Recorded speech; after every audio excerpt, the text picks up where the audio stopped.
বিষয়ে কিছুমান মানুহৰ ভুল ধাৰণা যিসকলে তেনেকৈ ভাবে তেওঁলোকৰ এই ধাৰণাটো সম্পূৰ্ণ ভুল। S5 চেনেলটোত আমি লাইভ আহিম।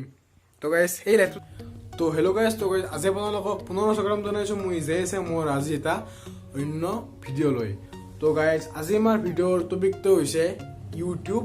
তো গাইজ আজি মই আপোনালোকক এই ভিডিঅ'টোৰ জৰিয়তে ইউটিউবৰ কিছুমান কথা ক'বলৈ চেষ্টা কৰিম। তো গাইজ এই ভিডিঅ'টো একেলগে চাই থাকিব আৰু মোৰ চেনেলটো যেন লাইক কৰে, শ্বেয়াৰ কৰে আৰু ছাবস্ক্ৰাইব কৰে। তো গাইজ ব'লা আজি মানে ভিডিঅ'টো পলম নকৰি আৰম্ভ কৰোঁ। তো গাইজ এইটো ভিডিঅ' বনাইছোঁ এটা মই কাৰণত। তো গাইজ সেই কাৰণটো হৈছে যে ইউটিউবৰ বিষয়ে কিছুমান মানুহৰ ভুল ধাৰণা। তো গাইজ কিছুমান মানুহে ভাবে যে ইউটিউবত যদি কোনোবা এটা ভিডিঅ' ভাইৰেল হয় তাৰ মেইন কাৰণটো হৈছে ভিউজ, আৰু যিসকলে তেনেকৈ ভাবে তেওঁলোকৰ এই ধাৰণাটো সম্পূৰ্ণ ভুল। এইটো এটা সম্পূৰ্ণ মিছা কথা।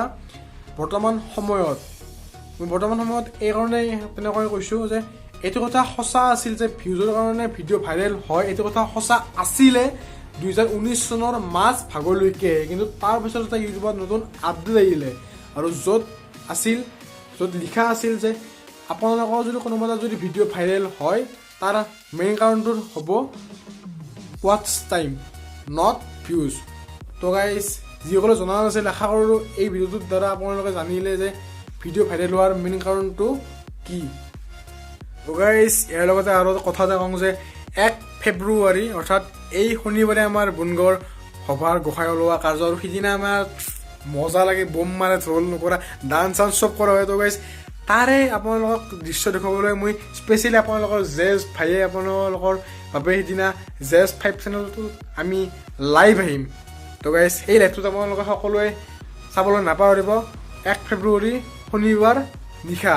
তো গাইজ এই ভিডিঅ'টো আজি ইমানতে সমাপ্ত কৰিম আৰু সিদিনা প্লিজ লাইভটোত আপোনালোকে সকলোৱে আহিব আৰু আমাৰ এই গোসাঁই ওলোৱাৰ দৰ্শক হৈ ৰ'ব। তো গাইজ আজিলৈ মই দিলা বাই বাই।